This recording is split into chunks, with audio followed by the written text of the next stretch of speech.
आपने सेंटा के बारे में तो सुना होगा कि वो बच्चों को गिफ्ट्स देता है, लेकिन अगर सेंटा शरारती बच्चों को उनकी शरारतों की सजा देने लग जाए तो क्या होगा। कहानी की शुरुआत क्रिसमस के इवेंट से होती है, जिसमें एक छोटे बच्चे जैक को दिखाया जाता है। जैक के पेरेंट्स उसे बताते हैं हर क्रिसमस की रात को सेंटा सबके घरों में जाता है और बच्चों के लिए बहुत सारे गिफ्ट्स रख के चला जाता है, जो बच्चों को अगली सुबह उठने पर घर में मिलते हैं। 8 साल का जैक इस बात पर विश्वास नहीं करता था, बल्कि उसे लगता था मॉम डैड ही हमारी विशेष को सुनकर क्रिसमस की रात हमारे लिए गिफ्ट छुपा कर रख देते हैं। जैक घर में सेंटा के लिए रखे गए कुकीज और दूध भी खुद ही खा पी लेता था, क्योंकि उसे विश्वास था सेंटा जैसी कोई चीज नहीं होती। कहानी 30 साल आगे बढ़ती है, जहाँ जैक एक साइबर हैकर बन चुका था। जैक ने हैकर बनते ही पहले कुछ चोरियां की और फिर उसने नासा की एक एस्ट्रोलॉजर को ट्रैक करना शुरू कर दिया, क्योंकि उसने गूगल से बहुत सारे बड़े बड़े प्राइजेस जीते थे। वो लड़की जिस कंपनी में काम करती थी, उस कंपनी के पास एक ऐसा कैमरा था जो चीजों की बहुत भयानक तस्वीरें बनाने के साथ साथ लोकेशंस को भी कवर अप करता था। जैक चुराई हुई कॉफी लेकर एक इलेक्ट्रिसिटी बोर्ड पर डालकर वहां आग लगा देता है। फिर जैक सिक्योरिटी की नजरों से बचते हुए कंपनी के अंदर घुसकर उस एस्ट्रोलॉजर के कंप्यूटर में एक बग लगा देता है ताकि उसे ट्रैक कर सके। जैक ने एस्ट्रोलॉजर के कंप्यूटर में जो बग लगाया था, उसकी मदद से उसने इन्फॉर्मेशन ट्रैक कर ली थी, जो वो ब्लैक मार्केट में किसी और को सेंड कर देता है। जैक ने ये इन्फॉर्मेशन ऐसी पार्टी को दी थी जो इस इन्फॉर्मेशन को यूज करके उनकी लोकेशन तक पहुंच जाता है।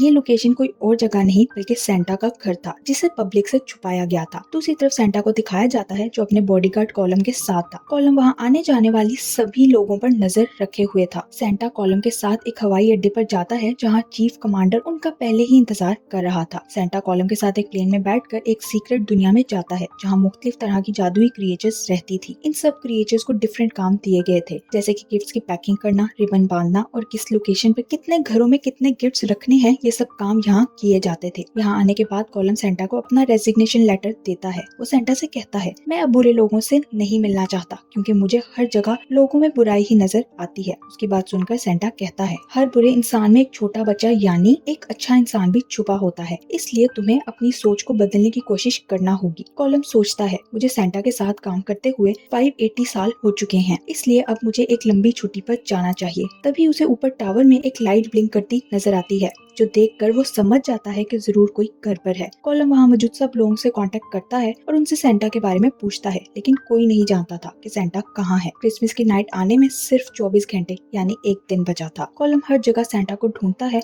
और तभी उसे एक जहाज नजर आता है, जिसका वो पीछा करता है। कॉलम के पास एक छोटी सी गाड़ी थी, जिसे वो एक्शन मशीन से भरा कर लेता है। कॉलम काफी दूर तक उनका पीछा करता है, लेकिन वो लोग उसके हाथ से निकल जाते हैं। कॉलम वापस आकर एक लड़की जोई से बात करता है और उसे सेंटा के किडनैप होने के बारे में बताता है, जिस पर वो कहती है, हमारी इन्वेस्टिगेशन टीम ने बताया है किसी ने डोम के अंदर सुराख किया था। जोई कहती है, जिसने ये इन्फॉर्मेशन दी उसका नाम वुल्फ है, जो डार्क वेबसाइट्स पर ऐसी इन्फॉर्मेशन और लोकेशन के बारे में बताता रहता है। यही हमें पता चलता है कि वुल्फ असल में जैक ही था। अगली सुबह जैक को दिखाया जाता है, जो बहुत ज्यादा पीने के बाद टल्ली होकर अपने बाथटब में सो रहा था। जैक को उसकी वाइफ की कॉल आती है, जो उसे अपने बेटे को लेने आने का कहती है। शादी के बाद उनका बेटा तो पैदा हो गया था, लेकिन वो दोनों साथ नहीं रह सके, क्योंकि जैक की एक्स वाइफ ने किसी और डॉक्टर के साथ शादी कर ली थी। जैक की एक्स वाइफ कभी कभी उनके बेटे को स्कूल से लेने या ले जाने के लिए कॉल कर देती थी। जैक अपने बेटे को लेने जाता है, जिसकी पढ़ाई में कुछ खास दिल नहीं लगता था। जैक का बेटा डैनियल असल में गिटार पसंद करता था, इसलिए वो गिटार की प्रैक्टिस करना चाहता था। आज रात डैनियल को एक कॉन्सर्ट में जाना था और वह जैक को भी साथ चलने के लिए कहता है, लेकिन जैक को रात बहुत बड़ी डीलिंग्स और चोरियां करनी थी, इसलिए वो डैनियल के साथ जाने से मना कर देता है। जैक अपने घर वापस पहुंचता है तो वहाँ कुछ ही देर में बहुत सारे सोल्जर्स आ जाते हैं। जैक किसी तरह उनसे बचकर वहाँ से निकल जाता है, लेकिन रास्ते में उसे जोई पकड़ लेती है।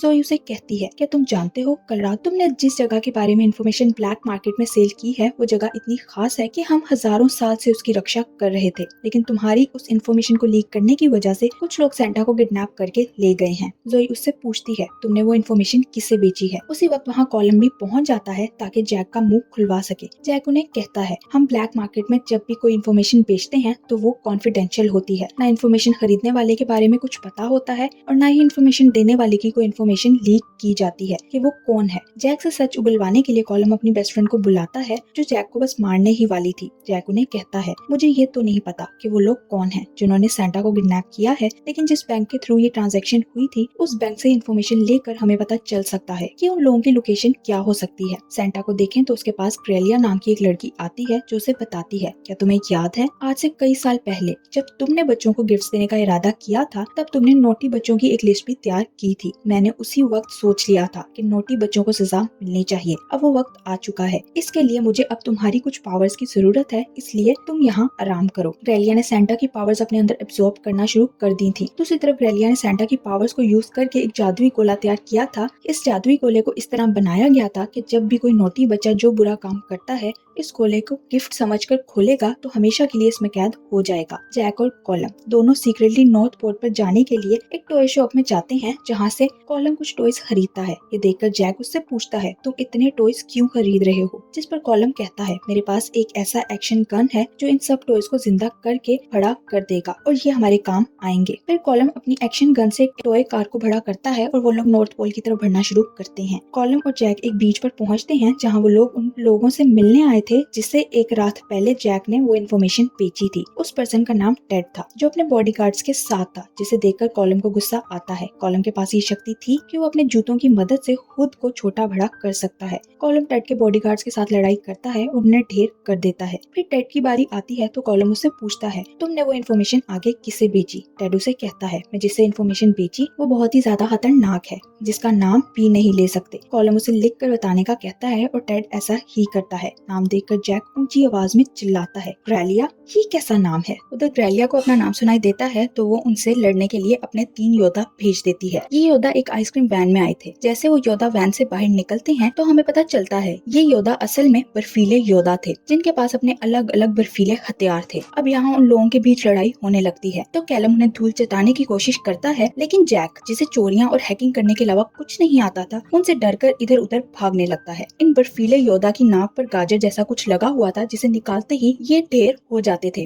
ये लोग उनकी नाक से वो गाजर जैसी चीज निकाल कर आगे बढ़ जाते हैं। इन्हें पता लग गया था कि इस सब के पीछे ग्रेलिया का हाथ है, जो क्रैम्प्स की गर्लफ्रेंड है। क्रैम्प्स सेंटा का भाई है जो नर्क में रहता है। इसलिए ये लोग क्रैम्प्स से मिलने के लिए नर्क में जाते हैं। जैसे ही ये लोग नर्क में पहुंचते हैं तो उन्हें कैद कर दिया जाता है, क्योंकि जैक ने वहाँ पड़े सोने के सिक्कों में से कुछ सिक्के उठा लिए थे। कैलम ने उसे मना करने की बहुत कोशिश की थी, लेकिन जैक इतने सारे खजाने को देखकर खुद को रोक नहीं पाता। फिर इन्हें कैंपस के सामने पेश किया जाता है, जो अपने दोस्तों के साथ खेलने में मसरूफ था। कैलम कैंपस से कहता है, तुम्हारी गर्लफ्रेंड ग्रेलिया ने तुम्हारे भाई सेंटा को कैद करके अपनी किसी बर्फीली जगह पर छुपा दिया है। क्या तुम इस बारे में मेरी कुछ मदद करोगे? जिस पर कैंपस कहता है, मेरा ग्रेलिया से ब्रेकअप हो चुका है, इसलिए हम अब काफी सालों से साथ नहीं हैं। कैंपस उन्हें कहता है, मुझे अपने भाई की कोई चिंता नहीं। कॉलम उसे याद करवाता है कि एक वक्त था जब तुम दोनों भाई साथ काम करते थे। उस वक्त सेंटा अच्छे बच्चों की लिस्ट बनाता था और तुम बुरे बच्चों की लिस्ट बनाया करते थे। वो कहता है, सेंटा ने तुमसे नाखुश होकर तुमसे झगड़ा कर लिया, तो इसका मतलब ये नहीं कि तुम अपने भाई की परवाह ना करो। तुम्हें सेंटा की मदद करनी होगी, क्योंकि कल क्रिसमस है और कल सब बच्चों को गिफ्ट्स बांटना है, लेकिन सेंटा अपने घर नहीं है। उसकी बातें सुनकर कैंपस जज्बाती हो जाता है और सेंटा की मदद करने के लिए तैयार हो जाता है, लेकिन वो कैलम से कहता है, यहाँ जो चोरी हुई है उसके बदले में अब तुम्हें यहाँ रहना पड़ेगा। ये सुनकर जैक के माइंड में एक आइडिया आता है और वो कैंपस से कहता है, तुम लोग जो गेम खेल रहे थे, हम भी ये गेम तुम्हारे साथ खेलना चाहते हैं। कैंपस जो गेम खेल रहा था उसमें 2 लोग एक दूसरे को थप्पड़ मारते थे, जो पहले गिर जाता था वो हार जाता था। जैक कैंपस से कहता है, कैलम काफी दमदार है, इसलिए तुम पहले इसके साथ गेम खेलो। अगर इसने तुम्हें गिरा दिया तो हम यहाँ से आजाद हो जाएंगे, लेकिन अगर तुमने इसे गिरा दिया तो हम दोनों हमेशा के लिए तुम्हारे गुलाम बन जाएंगे। कैंपस उसकी बात मानकर कॉलम के साथ खेलने के लिए तैयार हो जाता है। असल में कॉलम के हाथ में एक ऐसा गैजेट था जिसमें अगर 3 बटन्स की पावरफुल हो जाए तो खींचकर कोई भी चीज पूरी ताकत के साथ दूर गिराई जा सकती है। कैंपस जब कॉलम को पहला थप्पड़ मारता है तो वो पीछे जाकर गिर जाता है, लेकिन अपनी बारी पर वो अपना गैजेट एक्टिवेट करके कैंपस को थप्पड़ मारता है तो वो नीचे गिर जाता है। ये दोनों उनके साथ लड़ने के बाद किसी तरह अपनी जान बचाकर वहाँ से भागने में कामयाब हो जाते हैं। ग्रेलिया जैक और ड्रेल के लिए वही जादुई गोला भेजती है, क्योंकि उसे पता चल गया था कोई उसके खिलाफ साजिश कर रहा है,